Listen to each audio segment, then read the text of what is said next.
Kanye West, over the past 5 years, has become one of the most controversial figures in the world, making comments about specific groups, destroying his relationships with his family, aligning himself with very questionable people, and losing the friends that we thought he'd be with forever. A lot of Ye's former fans hate and condemn him for his actions. But recently, Ye's been taking steps in redeeming himself. This is the redemption of Kanye West. But to fully understand why Ye has to redeem himself, we first have to go all the way back to the VMAs. Taylor Swift just won the award for having the best female video. But there was a problem. It was going against what Ye thought was one of the best videos of all time. The best videos of all time! I was really excited because Kanye West was on the stage. Then I wasn't so excited anymore. The young lady seems like a perfectly nice person. She's getting her award. He's a jackass. It was rude, period. And you know, I'd like to be able to apologize to her in person. Let me ask something. I was fortunate enough to meet your mom and talk with your mom a number of years ago. What do you think she would have said about this? And after this, Ye would go into exile, fearing that his career was over because of what he did, and everything else that was dawning on him. Ye's mother, Donda West, passed away just 2 years prior, and it seemed like the whole world was falling. Advised by Mo's death, Ye would go out of the country for months at a time, moving to Japan and Italy, even quitting music when he was out. When he was in these countries, all he wanted to do was explore different forms of art. One thing in particular that interested him was fashion, but there was this bug in Ye, calling on him to make music.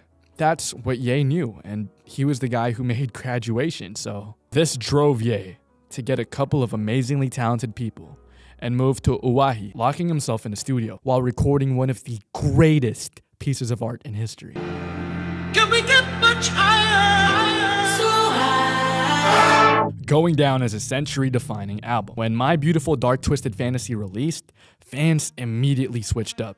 It was Ye's redemption album, pushing so many boundaries in so many forms, from its music videos to the beat production, shaping a whole generation in the 2010s to be as creative as him. During this era, he was back. Everyone loved Ye, with him doing a tour where fans would look at him like he was Michael Jackson. Fast forward to 2015, he was entering the fashion industry, debuting Yeezy Season 1 with Adidas. It was also in 2015 that a non-political figure who became political started gaining traction, Donald J. Trump. And Ye, he was paying close attention. And in 2016, Ye dropped another album that defined the decade. And on that stage was Travis Scott, Kid Cudi, Virgil Abloh, and Pusha T, with the album exploring themes of Christianity, with the intro song being a gospel song.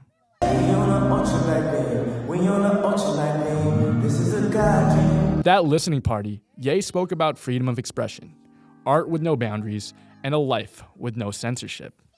But even then, there was a darker energy brewing. Remember when Ye apologized to Taylor Swift all the way back in 2009? Well, he was about to take that back, debuting the song Famous,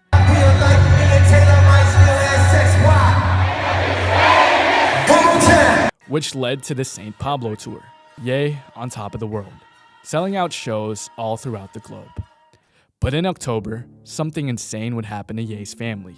When he was in Paris, Kim Kardashian West would be held against her will by people dressed as police officers in her Paris hotel room, locking her in the hotel bathroom while taking 2 cell phones and $10 million worth of jewelry without her consent. Ye was in the middle of his show performing Heartless when he had to stop it due to a family emergency.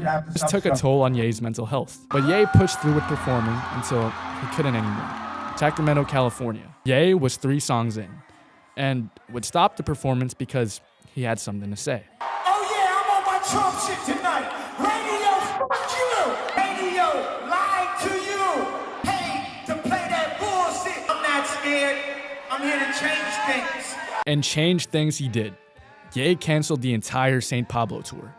20 shows gone, just like that, with reports saying that Ye was hospitalized because he was exhausted. But fans knew that it was deeper than that.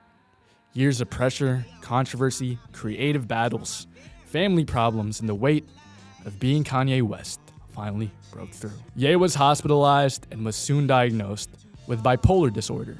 At that moment, Ye disappeared. It was the calm before the biggest storm of his career. Though Ye wasn't gone for too long. He came back a few weeks later with an entirely new hairstyle. And guess where he was going next? The Trump Towers in New York to see the then president-elect Donald J. Trump. Ye's fans didn't know it yet, but this was going to be a bigger rabbit hole into what was going to be Ye's most controversial era. Ye would be criticized for wearing a MAGA hat, and that he was an open Trump supporter. Even getting on a TMZ office interview with him talking about how much he loved the president. And he said something insane, and that thing was a choice. With that statement shaking the entire world. Fans were embarrassed to be Kanye fans, and the African American community openly denounced Ye for that statement. That's not choice, that's by force. And Ye wasn't stopping, sadly. Facing the worst backlash of his entire career, Ye once again went into exile. And within Wyoming, he assembled the Dream Team, with Travis Scott, Kid Cudi, Nas, Pusha T, and Mike Dean, going on what fans call the Wyoming Run. Daytona, Kid See Ghost, Nasir, fully produced by Ye, KTSE, and finally, Ye. Amidst the entire world turning against him, he still proved that he was one of the greatest producers to ever touch a digital audio workstation. And within the Wyoming Run, Ye self-titled would drop with the cover of the Wyoming mountains as the backdrop, and with scribbled green handwriting. I hate being bipolar, it's awesome. A lead up to what was going to be one of Ye's biggest shots at redemption, following the path of the Redeemer. But Ye would wear a hat once again to one of the biggest comedy shows in the world, making a bunch of statements, once again endorsing the president. They bullied me backstage. In late 2018, Ye was supposed to drop another experimental album, Yandi, set to release on the 29th of September, sequel to one of the most experimental albums of all time, in Yeezus. But Ye didn't drop the album, mainly because Ye had a Mexican standoff in Uganda. I know it sounds like a joke, but it's a true story. There's actually a Reddit theory wherein Ye turned to Jesus again because of this traumatic event, leading Ye to create this thing called Sunday Service, starting in January 2019, with Ye having celebrities come and follow the word of Jesus. Ye's songs from his various albums would then be Christianized, which led Ye to start the rollout of one of his most redemption-filled albums ever, Jesus is King. Jesus is King was accompanied by several Sunday services, with one being in Coachella and another one being open to the public. Ye would then go on a religious tour, having a conversation with the pastor, Joel Osteen. God's been calling me for a long time, and the devil's been distracting me for a long time. And Jesus is King was just an album that fully followed themes of forgiveness and love. Songs like God Is had Ye crying his heart out to Jesus, encouraging all of us to follow God. But after Jesus is King, Ye started taking a different direction. It wasn't about God anymore.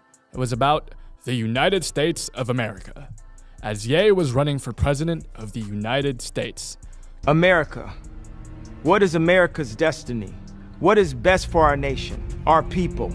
Holding his first rally in North Charleston, South Carolina, wearing a bulletproof vest with a big security symbol written in the middle of it, talking about multiple things that range from the control of firearms to support for mothers, and finally, the statement that moved Ye into tears. My mom saved my life. My dad wanted to.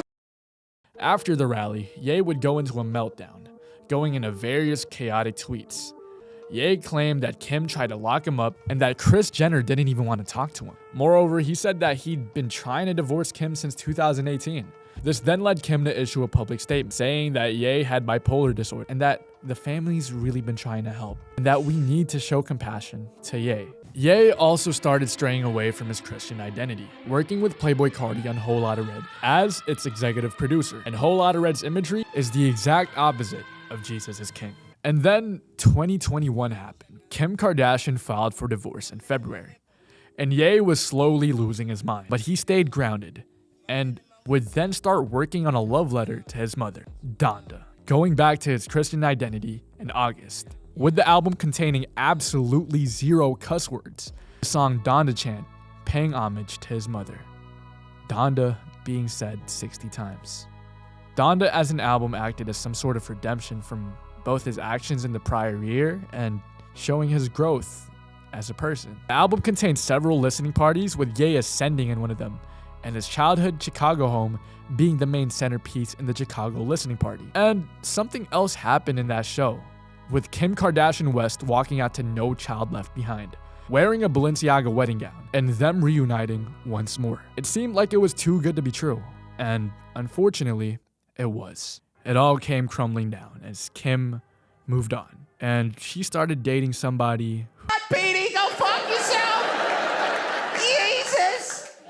even kissing him in the set of Saturday Night Live. Ye was visibly infuriated and spiraled even more. But even then, Ye continued to perform and make music, doing a show with Drake in LA for the Free Larry Hoover concert, performing Runaway. I need you to run right back to me, baby.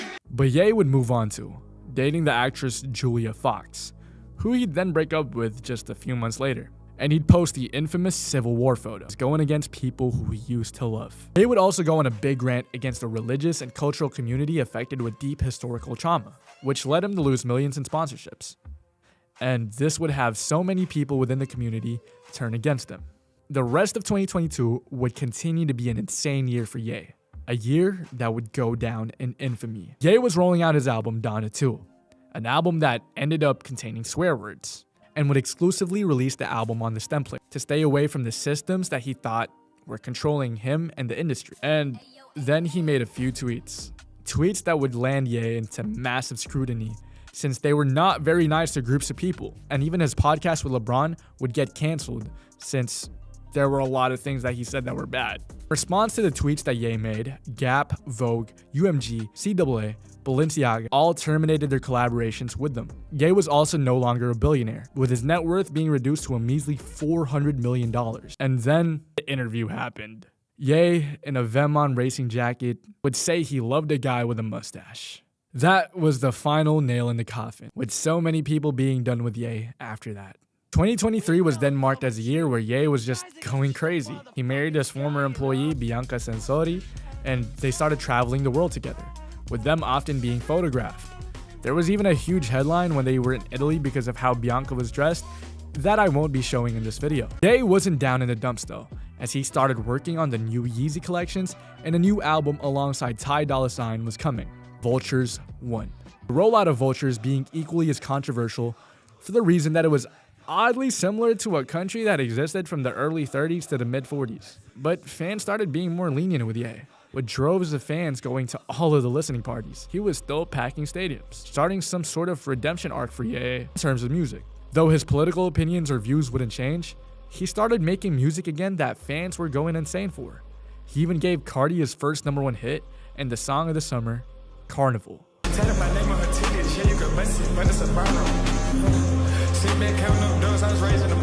Starting the TikTok Riz party. But people still didn't forgive Ye.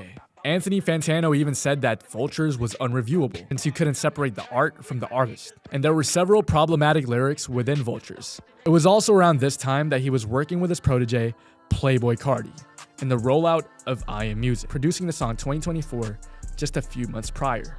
Vultures was also supposed to have sequels in 2 and 3, most likely exploring similar themes. But one thing fans loved about Vultures was the low price point for its merch, $20 for every single piece, instead of the absurdly high prices that other artists were charging. That was mainly because Ye was out of the system that forced him to charge higher rates, and he even issued refunds from the old $200 Yeezy pods, giving people $180 in return. But a lot of people criticized the merch too, because of its quality, with a notable one being Kai Cenat, who Ye would crash out on. But there was something within the year that shook the entire world of hip-hop: the Kendrick Lamar and Drake beef, with Ye openly taking Kendrick's side. I can't even think of a Drake line. Play J. Cole, get the pussy dry. But instead of fans showing appreciation for Ye's efforts, they would clown him, saying he didn't contribute much to calling Drake out. Later in the year, he dropped Vultures 2. He even had listening parties for the album all throughout the world, from Goyang in Korea